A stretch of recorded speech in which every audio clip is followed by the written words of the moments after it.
હરિઓમ બાળકો, ચાલો ભાઈ આપણે નોટમાં આઈ લખ્યો, લખી દીધો. આઈસ્ક્રીમ ખાઈ લીધો નતો ખાધો ને? તો આજે આપણે બુકમાં લખવાનો છે. આપણી પાસે તમે બધાએ આ સ્વાપોથી લાવી દીધી છે ને ભાઈ? આવી આ સ્વાપોથી લાવવાની છે અને આમાં લખવાનું છે. તો આજે આપણે બુક ચોપડીમાં લખીશું, બરાબર?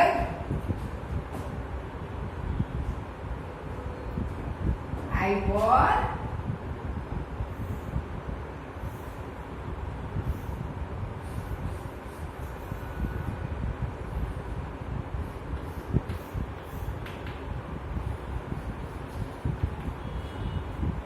આ છે આઈસ્ક્રીમ. તો આજે આપણે નોટમાં તો લખ્યો પહેલી વખતે, બરાબર? આજે ચોપડીમાં લખી દઈશું.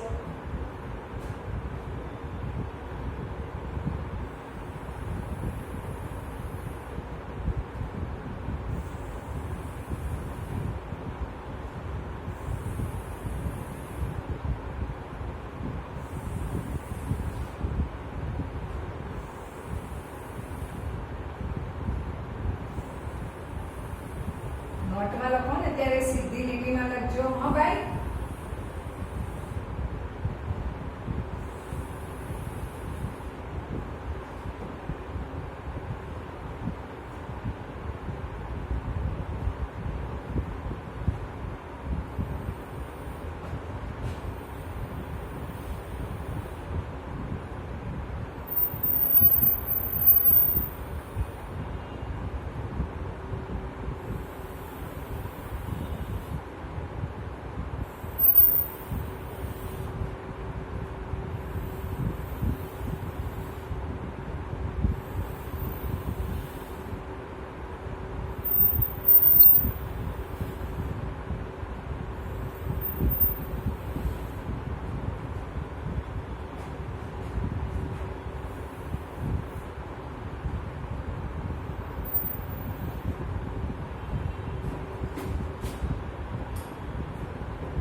બુકમાં તો તમારે લીટી દોરેલી છે ને, બધા અલગ અલગ ખાના આપેલા જ છે.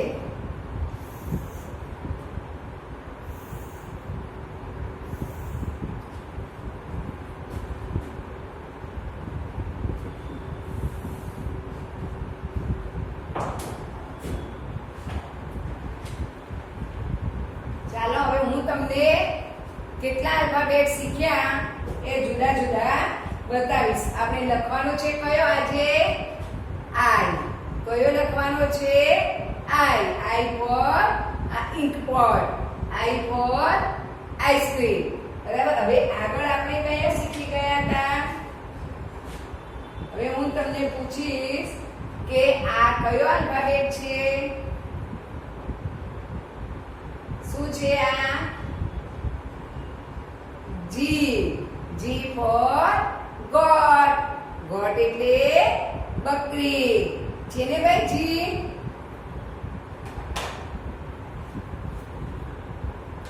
હવે આ કયો છે? આ શું છે? કાર. કારનો આલ્ફાબેટ કયો હતો? સી. આને કહેવાય C. C for car. C for cat.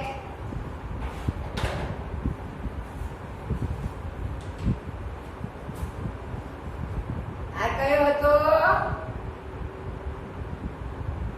કયું ચિત્ર છે? મરઘીનું. અને શું કહેવાય? એચ.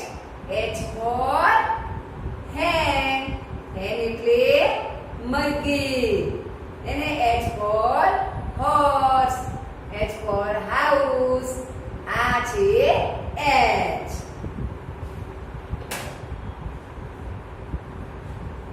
પછી આ કયો છે આલ્ફાબેટ? એફ. એફ ફોર આ શું છે? ઝંડો છે ને, ધ્વજ. તો ફ્લેગ. ફ્લેગ એટલે ધ્વજ. અને આપણે દોર્યું હતું હમણાં ગયા વિડીયોમાં. તો F for fish. ફિશ એટલે માછલી, એફ ફોર ફેન, ફેન એટલે પંખો, તો આને કહેવાય એફ.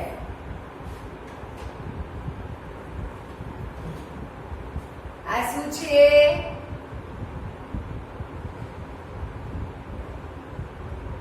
ડી. ડક છે ને. D for duck, D for dog, D for doll, ડીંગલી. હે? તો આ છે ડી.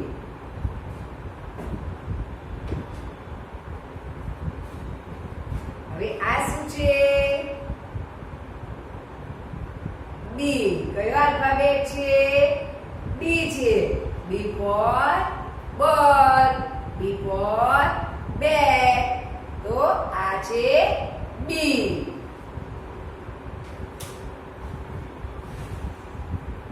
હવે આ તો બધાને આવડી જશે. પહેલો છે ને, તો શું છે?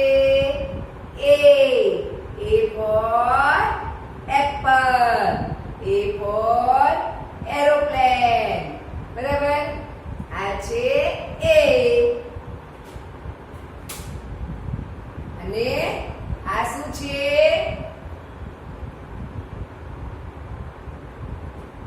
E. E for elephant, elephant એટલે હાથી. પછી ઈ ફોર એન્જિન, ગાડીમાં એન્જિન હોય ને આગળ, એને એન્જિન કહેવાય. એનો પણ ઈ થાય. આપણા ઈયર એટલે કાન, એ ઈ ફોર કાનનોય થાય. તો કાનનું ચિત્ર હોય તો પણ ઈ લખવાનું. એન્જિન હોય તો પણ ઈ આવે. એલિફન્ટ હાથી હોય તો પણ ઈ આવે. તો આ છે ઈ. હવે યાદ આવી ગયા બધા જ? અને આજે લખવાનું છે આઈ. તો આઈ ફોર આઈસ્ક્રીમ. બરાબર ને?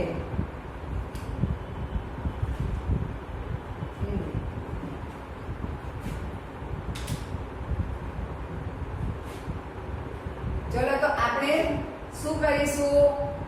લાલ લીટી ઉપર આડી લીટી કરીશું, પછી વચ્ચે ઊભી લીટી કરીશું વાદળી લીટી સુધી, અને વાદળી લીટી ઉપર પાછી આડી લીટી, પછી આડી ને ઊભી. તમે જે બે કરો, અહીંયા કરી હોય એટલી જ અહીંયા નીચે થવી જોઈએ, આ એટલી જ નાની. પછી એવું ના થાય કે અહીંયા નાની કરી છે અને નીચે અહીંયા મોટી થઈ જાય. હે? કાં તો પછી અહીંયા મોટી ઉપર કરી હોય અને નીચે પછી આવી નાની થઈ જાય. તો આ તમને ક્યાંય આઈ લાગે છે? તો અહીંયા બે બાજુ આવી સરખી લીટી થવી જોઈએ. આ રીતે એક નાની અને એક મોટી નથી કરવાની.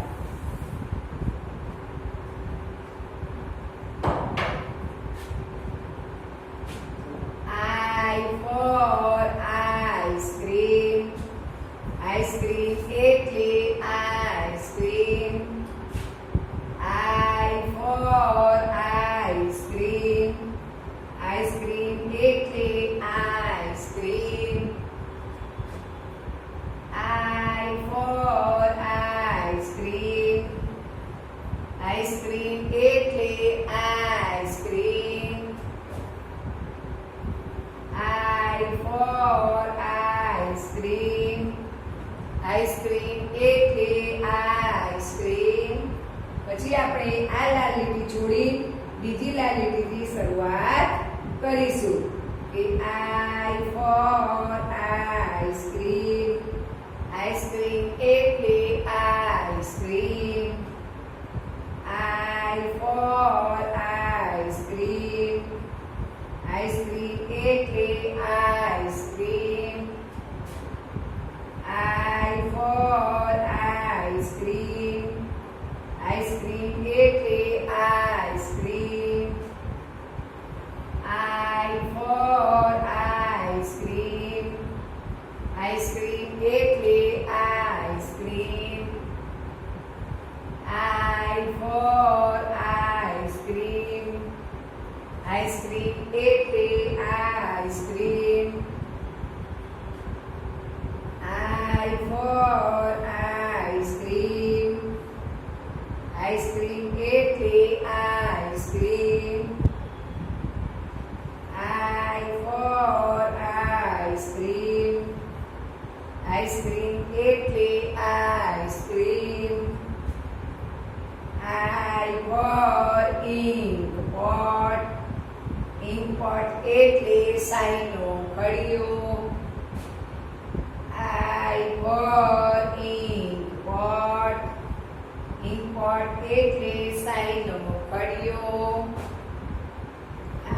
I for ink pot. Ink pot એટલે શાહીનો ખડિયો. I for ice cream. Ice cream એટલે ice cream. I for ice cream. Ice cream એટલે ice cream. I for ice cream. Ice cream એટલે ice cream. I for ice cream. Ice cream એટલે ice cream. I for ice cream. Ice cream એટલે ice cream. આવડી ગયું ભાઈ બધાને? આવી સરસ, આવડી જ જશે. બરાબર. હવે આપણે આજે ચોપડીમાં 2 પાના લખ્યા પછી નીચે આપણે જ્યાં આઈ આવતો હોય ત્યાં ગોળ કરવાનું હોય છે.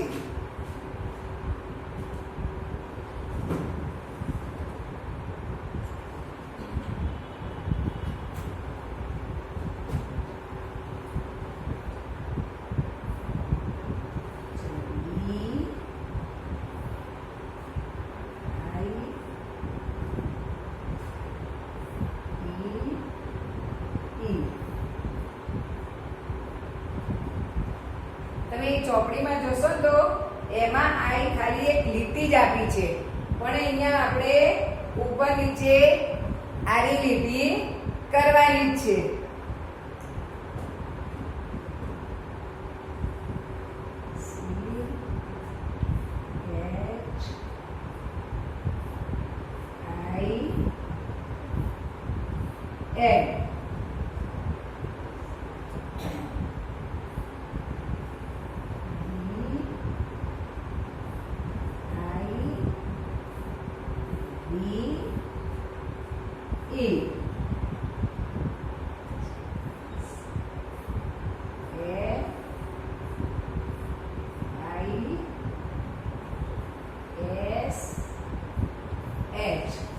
આ ઉપરના 4 સ્પેલિંગ છે.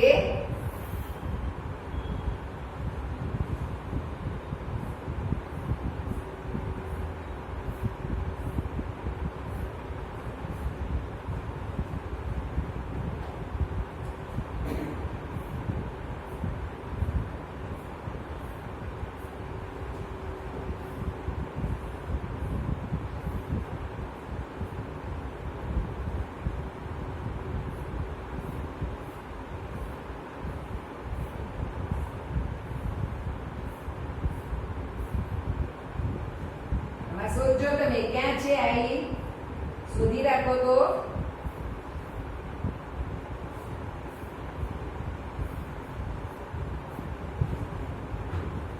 ચાલો આપણે હવે ગોળ કરીશું. તો હવે જુઓ અહીંયા આપણે આવો જ આઈ લખવાનો છે ચોપડીમાં પણ. એટલે અહીંયા તમે જોશો ને ચોપડીમાં તો ફક્ત ખાલી ઊભી લીટી કરેલી છે, પણ આપણે આવો જ કરી દેવાનું. બરાબર. તો હવે અહીંયા જુઓ BITE. તો I તમને ક્યાં છે? અહીંયા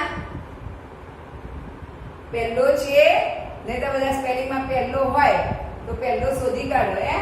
તો પહેલું તો શું છે? B છે. તો બીજા નંબરમાં I છે. પછી શું છે? આ શીખી ગયા તમે. આ સી, પછી આ એચ અને આઈ. ક્યાં છે આઈ ભાઈ? અહીંયા. હવે નીચે આ પણ શીખી ગયા. ડી, આ આઈ, આ ઈ. હે, તો આમાં આઈ ક્યાં છે? આ રહ્યો બીજી.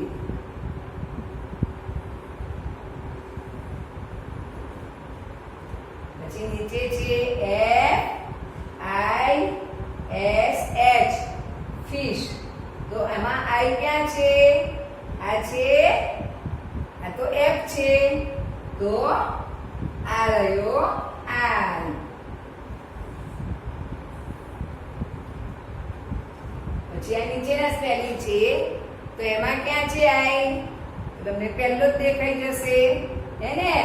ક્યાં છે? પહેલો જ છે ભાઈ. તો આઈ પર ગોળ. પછી નીચે જુઓ, એફ, પછી આઈ છે, આ ઈ છે, તો આજે આપણે લખીએ ક્યાં છે? આ રહ્યો ફાયર. ફાયર લખ્યું છે આ. પછી ક્યાં છે આમાં? આઈ. આ તો તમે કઈ શીખ્યા નથી, આમાં તો ખાલી આપણે શીખ્યા છીએ ફક્ત આ જ છે. તો આઈ પહેલો જ છે.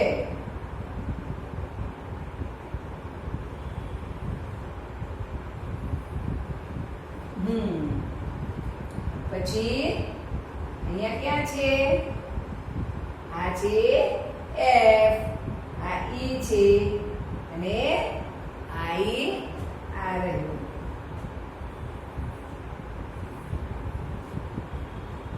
તો બુકમાં નીચેના સ્પેલિંગમાં આ રીતે ગોળ કરી લેજો.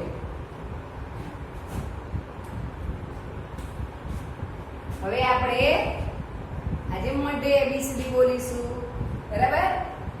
ચલો, એ ફોર એપલ. એપલ એટલે સફરજન. બી ફોર બોલ. બોલ એટલે દડો. C for cat. કેટ એટલે બિલાડી. D for dog. ડોગ એટલે કૂતરો. ઈ ફોર એલિફન્ટ. એલિફન્ટ એટલે હાથી. F for fish. ફિશ એટલે માછલી. G four grapes. ગ્રેપ્સ એટલે દ્રાક્ષ. H for house. હાઉસ એટલે ઘર. I for ice cream. આઈસ્ક્રીમ એટલે ice cream. J for joker. Joker એટલે joker. K for kite. Kite એટલે પતંગ. L for lion.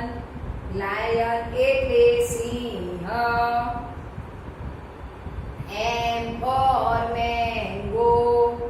મેંગો એટલે કેરી. N for nose. નોઝ એટલે નાક. O for orange. ઓરેન્જ એટલે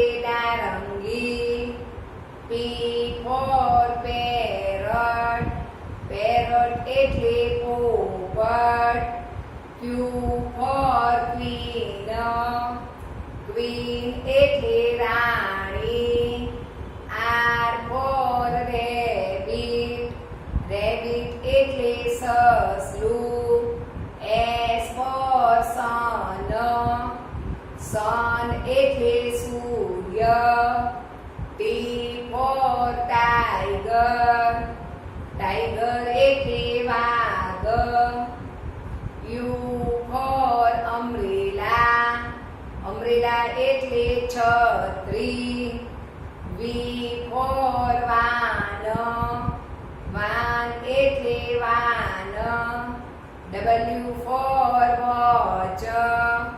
Watch એટલે ઘડિયાળ. X for Christmas tree. Christmas tree એટલે નાતાલનું ઝાડ. Y for yacht. Yacht એટલે વહાણ. Z for zebra. Zebra એટલે જીબ્રા. બરાબર? તો આપણે એબીસીડી તો બોલી ગયા. વાર્તા સાંભળવી છે ભાઈ? કેવી વાર્તા સાંભળવી છે? તો એક શિયાળભાઈ હતા, ખાટી દ્રાક્ષની વાર્તા કહું. તો એ શિયાળભાઈને ભૂખ લાગી હતી અને શિયાળભાઈ ફરતા હતા જંગલમાં. હવે જંગલમાં તો ખાવાનું શોધવા માટે બધે આંટા મારે, બધે બહુ ફર કરતા હતા ત્યારના, પણ એમને ખાવાનું ક્યાંય મળ્યું નહીં. એમ કરતા કરતા કરતા જંગલમાં એ તો આગળ ગયા. હવે આગળ ગયા ને તો જતા એક એમની નજર પડી તો દ્રાક્ષ હતી. દ્રાક્ષના વેલા હોય અને એનો માંડવો હતો તો ત્યાં દ્રાક્ષ લવડતી હતી. હવે શિયાળભાઈને જોઈ અને દ્રાક્ષ ખાવાનું તો મન થઈ જાય ને ભાઈ? તમને થઈ જાય ને દ્રાક્ષ ખાવાનું મન? બધાને ગમે. તો શિયાળભાઈને દ્રાક્ષ ખાવાનું મન થયું. હવે દ્રાક્ષ હતી ભાઈ ઊંચી ઊંચી ઊંચી વેલા ઉપર હતી દ્રાક્ષ. હવે શિયાળભાઈને તો મોંમાં પાણી આવી ગયું. દ્રાક્ષ ખાવાની ઈચ્છા થઈ ગઈ અને ભૂખ તો લાગી હતી જ. હવે શિયાળભાઈ તો એમ કે લાવ ને કૂદકો મારું. તો એમ કરીને કૂદકો માર્યો તો દ્રાક્ષ આવી નહીં. પછી એને તો એના કરતા પણ વધુ ઊંચો કૂદકો માર્યો તો પણ દ્રાક્ષ આવી નહીં. પછી એના કરતા પણ ઊંચો માર્યો. એમ કરી કરી શિયાળભાઈ તો કૂદકા મારતો અને પણ દ્રાક્ષ તો બહુ જ ઊંચી હતી ભાઈ. એટલે શિયાળભાઈને દ્રાક્ષ એમનું મોઢું ઊંચું રાખે અને કૂદકો મારે કે મોંમાં લઈ લો, મોંમાં લઈ લો. પણ શિયાળભાઈ તો કૂદકા મારીને થાકી ગયા અને પછી એમને દ્રાક્ષ મળી નહીં. ખાવાની તો ભાઈ બહુ જ ઈચ્છા હતી એમને દ્રાક્ષ, પણ દ્રાક્ષ ના મળી. એટલે પછી શું કીધું એમણે ખબર છે? છી, આવી ખાટી દ્રાક્ષ કોણ ખા? પણ ભાઈ એમને તો ક્યાં ચાખી હતી? તો એમને ખબર હોય કે દ્રાક્ષ ખાટી છે. એમને તો ખાવા જ નથી મળી. તો પણ ખાવા નથી મળી એટલે પછી એમ કરીને મન વાળી દીધું કે આવી ખાટી દ્રાક્ષ કોણ ખાય? તો પછી આગળ ક્યાં? તો ભાઈ એક પોપટભાઈ જોઈ રહ્યા હતા. તો પોપટભાઈ પૂછ્યું, કેમ શિયાળભાઈ તમે દ્રાક્ષ ના ખાધી? તો કે ના ના, એ દ્રાક્ષ તો બહુ ખાટી છે એટલે નથી ખાવી. પોપટભાઈ કે ભાઈ તમે ખાવા માટે કૂદકા તો બહુ માર્યા, તમે દ્રાક્ષ ખાધી જ નથી, તો તમને કેવી રીતે ખબર પડી કે આ દ્રાક્ષ ખાટી છે? દ્રાક્ષ તો મીઠી મીઠી પણ હોય, પાકેલી હોય દ્રાક્ષ સરસ તો મીઠી લાગે ને. એ બધી દ્રાક્ષ થોડી ખાટી હોય. પણ શિયાળભાઈને દ્રાક્ષ ખાવા મળી નહીં એટલે એમણે આમ નીચું મોં કરી, છી, આવી ખાટી દ્રાક્ષ કોણ ખાય કરીને શિયાળભાઈ તો આગળ નીકળ્યા. પણ જો આપણે કંઈ પણ મેળવવું હોય તો આપણને એક વખત એમ થાય કે ચલો ભાઈ લાલથી વાદળી લીટીમાં ખબર નથી પડતી તો તમને એક પાનું નહીં આવડે, બીજા પાને એમ થશે. એમ તમે જ્યારે બે પાના લખશો ત્યારે ત્રીજું પાનું તમને ઓટોમેટિક ખબર પડી જ જશે. ઘણાને પહેલો જ્યારે એ લખ્યો હશે ને એ ત્યારે એમને થયું જશે એવું કે લાલથી વાદળી લીટી લખતા લખતા પેલી પહેલી લીટીએ પણ લખાઈ ગયું હશે, આવું નાનું એ થયું હશે. પણ આપણે તો બીજી લીટી સુધી લઈ જવાનું છે, બરાબર? એટલે તમે પણ પહેલા જ્યારે એબીસીડી લખવાની શરૂ કરી હશે એ ત્યારે ઘણાને આ લાલથી વાદળી લીટીમાં પણ જ્યારે તમે પહેલા પાનામાં ભૂલ થાય પછી તમે થોડીક થોડીક સુધારો તો બીજા પાનામાં થાય અને ત્રીજું પાનું આવે ત્યાં સુધી તો તમને સરસ આવડી જાય. કેમ સરસ આવડી ગયું? કારણ કે તમે પહેલું અને બીજું પાનામાં શું કર્યું? મહેનત કરીને ભાઈ. વારંવાર આપણે પ્રયત્ન કરીએ પણ તમે પછી મૂકી દો કે આ તો આવડતું જ નથી, મૂકી દે, મારે એ લખવો જ નથી. તો આવડશે ભાઈ?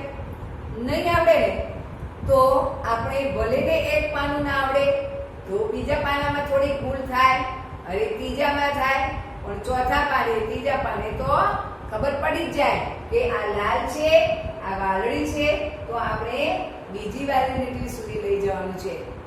થયું તું ને ભાઈ તમને બધાને? જ્યારે એ લખ્યો ત્યારે હે બધાને થાય, પણ તમે એક બે વખત લખો પછી વારંવાર આપણે પ્રયત્ન કરીએ તો આવડી જ જાય. પણ શિયાળભાઈના જેમ પછી આવું કોણ ખાય, આપણે નથી લખવું એમ કરીને મૂકી દેવાનું નહીં. બરાબર ને? લખશો ને બધા સરસ, અને આ તો બધાને આવડી જાય એવો જ છે. ચલો હરિઓમ.